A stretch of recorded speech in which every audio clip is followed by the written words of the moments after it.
Good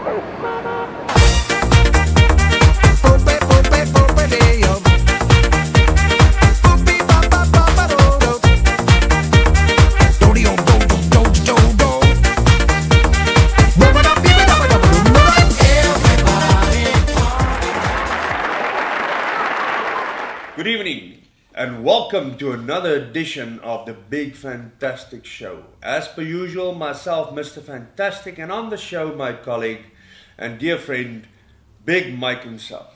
Fantastic as usual. So, tonight is going to be another hot topic, isn't it? Absolutely. Tonight's going to be a topic of discussion as we've been prompted by our viewers if we can elaborate slightly on the leadership discussion. Tonight we want to discuss the leadership perspective. I want to ask you, as the viewer, you're frustrated in your job or in your company.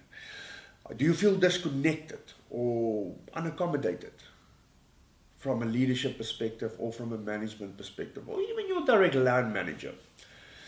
I think we need to understand at the departing point that what you're working with or what you're dealing with is human beings. And human beings are all flexible, but also everybody's different. And to understand that, Mr. Big Mike is going to elaborate tonight on the discussion of leadership perspective. And you previously mentioned a little story that you would like to elaborate on, just to paint the picture. Well, if you're feeling like that at the moment, don't feel like that. No, don't. I know you alluded to being frustrated, The thing is, and it's a topic that I want to discuss as we go forward and just unpack that quite to some degree, is obviously the various factors we deal with in companies, the cultural differences, especially out here in South Africa, where we're based, of course. And there's a whole cultural diversity that we have to deal with, an array of things that managers and leaders face in business today. But let me tell you a story. There were two tourists that heard about this great heritage site called Table Mountain. They came over, flew out here like tourists do, bag on shoulder and camera in hand, and they came to see this heritage site called Table Mountain. Table Mountain, as you know, is a big mountain at the edge of the sea in Cape Town, beautiful Cape Town. Please make your way down here. And when you look at this mountain, it's flat, hence the name Table Mountain, flat as a tabletop. And they arrived here on very separate days, and when they were all settled, the one friend gave the other friend a call and said, Jack, this is Jim here.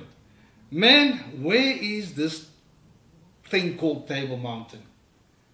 And Jack said, man, I'm busy looking at it. I don't know where you at, Jim, but I'm looking at Table Mountain. Beautiful flat top. And Jim said, no, hang on. I'm looking at a rock, a big rock. It's beautiful, it's green, great hiking trails, but I don't see this Table Mountain. Then, of course, his friend said, where are you calling from? The one was sitting out in Blouberg, he saw Table Mountain. The other one was sitting out in Constantia. He saw the same mountain, but from a very different perspective. And that's purely and basically what we deal with on a day-to-day basis, is that we see the same thing, but we see it very differently. And how do we close that? How do we understand that? That is a very, very good analogy, number one. And number two, it's even a better question. Faced with the same thing, but you see it different, and maybe sometimes you experience it different. And it's not a quick fix, I believe, as I alluded earlier, is that you deal with human beings. Now, bringing the analogy back, that human being is Table Mountain. So you might see somebody, a manager or a director or a fellow colleague even, as the stubborn person that you cannot do anything with, and it's cold and it's wet and it's unapproachable. And I would see this person as this beautiful view with a beautiful sunset and a warm glow to this individual. Now, how do we work with this? So let me, ultimately we're made up of groups or organizations or teams are made up of human beings. And that's important from a very elementary way, is to work your way up. But I would like to say it's probably broader than that, in terms of how do we operate in terms of businesses, in terms of different departments, because different departments also have different perspectives. And it's so important that you deal with the individuals, but you also deal and understand the departments. Remember, the organization has a strategy and they drive towards a certain strategy. And ultimately, from a high-level perspective, all those departments are working towards a common strategy. It's how we make that work seamlessly. That is important. That is the key. And we can talk about whose responsibility is that. And I suppose each individual departments and managers have that responsibility. But it's really trying to delve into that and understanding that, and hence Mr. Fantastic. It's good leaders, it's good managers that understand that concept and understand the impact that it has on an organization's energy levels, creativity, as well as productivity. Absolutely, Big Mike. I think you sitting on the other side watching this video, you are involved in your company at a certain level. There's a certain expectation from you. You could either achieve that with flying colors, or you could have difficulty achieving it. Now you asked the question, how do we find that seamless synergy so that we can all move forward? And unfortunately, as you know, within any bigger organization, or medium to big organization for that matter, is that you will find people work in silos and they drive their own interdepartmental strategies and objectives. And it doesn't matter who does what, left or right to them, they drive their objectives.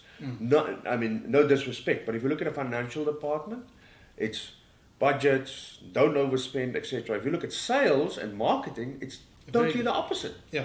So you will find both these departments at each other's throat all the time, because the one expects a saving and the other one expects lavish, go for the sale, get it done, no matter at what cost. And how do we calm the waters? How do you find that financial obligation and saving and direction and good management of the funds with a great return on investment and market share and growth? Yeah, better understanding, better communications is the short answer. Of course, it's the easy answer, but it is a process. It's a process that is fairly easily implementable over the short to medium term. Sorry, just to tell me, what if we do this? We swap the two out and say, listen here, all your accountants, you go sell, go pre-sell today. I thought we were going to get rid of the accountants, but it's fine. Or, just as a matter of interest, what if you put the one in the other one's shoes and make them understand what is expected and where, because nobody knows their job better than themselves. So if you speak to any salesperson and you ask him, is there a way to make the sale and the budgeted intended number at the highest cost, income cost possible for the company? They would answer you, yes, there's a way, because I know, or he or she knows as a salesperson, there's a way. Of course, yes. But if there's discount on the table, why would we ignore that? And if you had to go to any accountant or any administration department and ask them, listen, there must be a better way or easier way to do this than to have all this red tape tied to it. And they'll tell you, yes, there is a better way. So those are some of the questions, of course. Then there are many questions. I'm sure you have a lot of questions. There are a lot of scenarios and options. It's obviously going to be tailored, and one size doesn't fit all, unfortunately. We are available for consultation to facilitate that process. Please, Mr. Fantastic, myself, would like to say thank you and welcome you to contact us to assist you in better business. Thank you.